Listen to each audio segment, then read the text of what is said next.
압구정TV입니다. 제가 요즘에 이 매매 상담을 하면서 가장 많이 듣는 질문이 있어요. 네, 이번에는 토지거래 허가구역에서 해제되지 않겠냐, 네, 이런 걸 많이 질문을 하시거든요. 네, 이제 기점은 4월 26일이에요. 처음에 이제 4월 26일 지정이 됐는데, 요번에 이제 4월 26일 전까지 결정이 돼서 이제 발표가 되겠죠. 네, 압구정이 토지거래 허가구역에서 해제가 될지, 아니면은 4년 차입니다. 3년이 지났고 4년 차로 다시 지정이 될지 결정이 되는데, 일단 저는 결론부터 말씀드리면 토지거래 허가구역으로 재지정이 될 걸로 판단이 됩니다. 네, 해제가 이번에 안 될 것 같거든요. 네, 그렇게 상담을 드리고 있고요.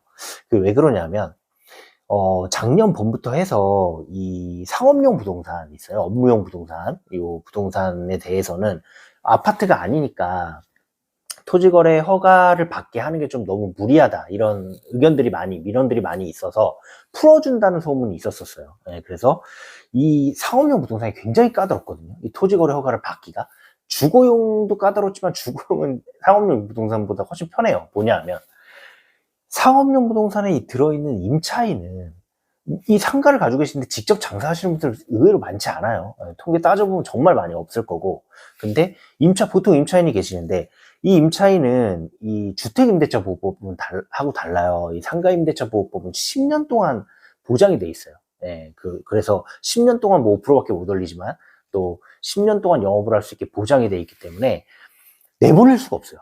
근데 토지거래 허가를 받으려면 이 매수자가 사업자를 내고 직접 영업을 해야 됩니다. 뭐 장사를 하시던 사무실로 쓰던 이렇게 영업을 하셔야 되기 때문에 임차인을 내보낼 수도 없으니까 매도하려고 내놓을 수도 없고요. 또 설사 뭐 임차인하고 나가는 게 협의가 됐거나 뭐 공실 상태여서 이거를 매도를 한다고 해도 매수자가 직접 2년 동안 장사를 해야 되니까 굉장히 까다롭죠. 이거는 조건이 이 아파트랑 상대가 안 되게 정말 까다롭기 때문에 이 부분만큼 풀어주겠다. 이거는 이제 아파트 값이 너무 많이 오르기 때문에 토지거래 허가라는 좀 토지에 적용돼야 되는 부분이 좀 억지로 끌어온 면도 있지만, 어쨌든 그렇게 아파트에만 적용을 해야 될, 아파트 상승률 때문에 적용을 해야 될 부분이 상가까지 이제 적용이 돼서 조금 무리하다, 이런 소문이 있어서 이 업무용 부동산에 대해서는, 아파트를 제외한 부동산에 대해서는 이제 토지거래 허가를 해제하겠다, 이런 소문이 있었고, 실제로 이제 실행이 됐습니다. 작년 11월에.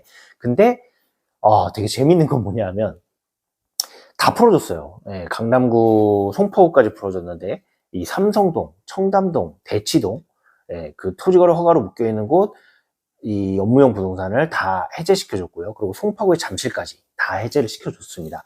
근데 압구정에도 실제로 이제 매도를 하려고, 이제 해제가 되면 매도를 하려고 기다리시는 분들이 꽤 있었거든요. 근데 해제가 안 됐어요, 압구정만. 그러니까 강남구 내에서도 지금 웬만한 주요 지역 다 해제가 된 건데 압구정만 제외가 된 거죠. 어떤 뭐 특별한 사정이 분명히 있었겠지만, 불과 그게 11월이에요. 작년 11월이고 지금이 3월이니까 만약에 4월에 이 토지거래 허가를 압구정을 해제를 해줄 예정이 있었다면은 굳이 11월에 해제를 해줄 때 압구정을 배제하지는 않지 않았을까, 저는 그렇게 생각을 합니다. 그래서 요번에는 조금 토지거래 허가구역으로 지정되는 거는 좀 기정사실이 아닐까, 그렇게 보고 있고요. 토지거래 허가구역에서 해제가 되면 좋은 점과 안 좋은 점이 있습니다.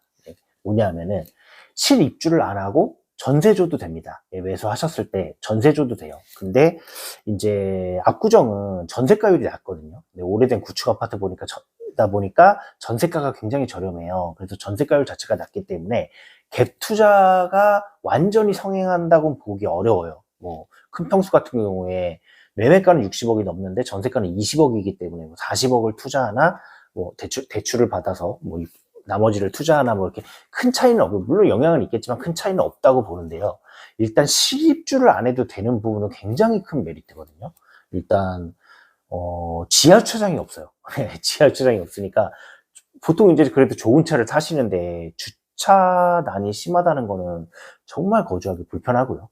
또 내부 수리를 정말 잘 해서 입주하시지만 아무래도 이제 전체적으로 낡은 아파트다 보니까 공용 부분은 좀 불편한 건 사실입니다. 그래서 일단은 입주를 안 해도 되기 때문에 거래량이 많이 늘어나겠죠. 예, 허가를 안 받아도 되면. 네, 그러면 이제 매매가가 좀 상승할 수 있고요. 자극을 받아서 상승할 수 있고, 또 반면에, 현재 임대를 주고 계시기 때문에 매도를 하고 싶어도 할 수 없는 부분들이 계시거든요.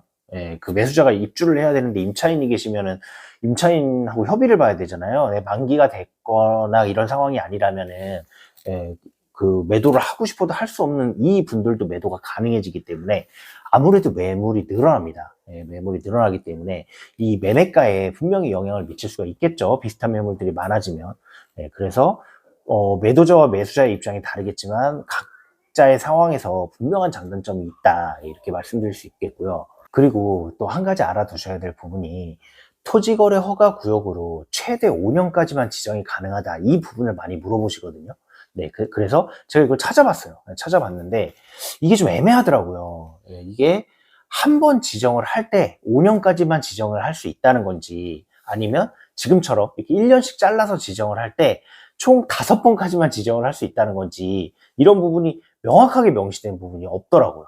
예, 그래서 이 부분은 좀 5년까지만 지정이 가능하다, 이렇게 판단하기 좀 어려울 것 같고, 또 일단은 번외로 그 지정권자가 2명입니다. 이 국토부 장관과 시도지사거든요. 그래서 지금은 서울시장이 토지거래 허가구역으로 지정을 하고 있기 때문에 서울시장이 뭐 한 번씩 잘라서 설사 5년을 다 지정했기 때문에 끝났다 하더라도 다른 지정권자인 국토부 장관이 또 지정을 할 수 있다고 해서, 예, 이게 무제한으로 지정을 할 수 있는 걸로 그렇게 보이더라고요. 그렇게 나와 있더라고요. 예. 그렇기 때문에 요 타이밍을 재시는 분들이 많은데, 타이밍을 재시면 안 된다, 요 말씀 드릴게요.